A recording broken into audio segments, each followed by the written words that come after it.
Closed blanket stitch അത് stitch ചെയ്യാനായിട്ട് ഞാനിവിടെ 2 ലൈൻ വരച്ചിട്ടുണ്ട്. അത് നമുക്ക് ആദ്യത്തെ ലൈനിലൊന്ന് സ്റ്റാർട്ട് ചെയ്യാം. എന്നിട്ട് നമ്മൾ സ്റ്റിച്ച് ചെയ്യാൻ പോകുന്നത് ബ്ലാങ്കറ്റ് സ്റ്റിച്ചാണ്. ഫസ്റ്റ് സ്റ്റിച്ച് ഇങ്ങനെ ചരിച്ചൊന്ന് സ്റ്റിച്ച് ചെയ്ത് കൊടുക്കണം.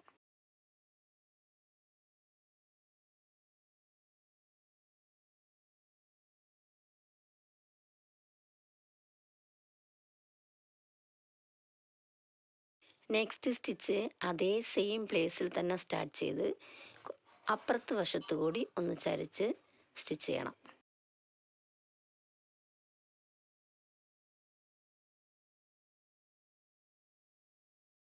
വീണ്ടും ഇതുപോലെ ശകലം ഇങ്ങനെ നീക്കി ഇങ്ങനെ ചരിച്ച് വേണം സ്റ്റിച്ച് ചെയ്യാൻ.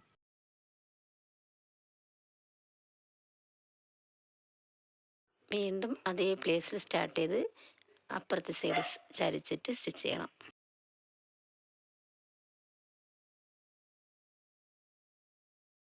ഇതുപോലെ തന്നെ കണ്ടിന്യൂ ചെയ്ത് ഫുള്ളും സ്റ്റിച്ച് ചെയ്ത് കൊടുക്കണം.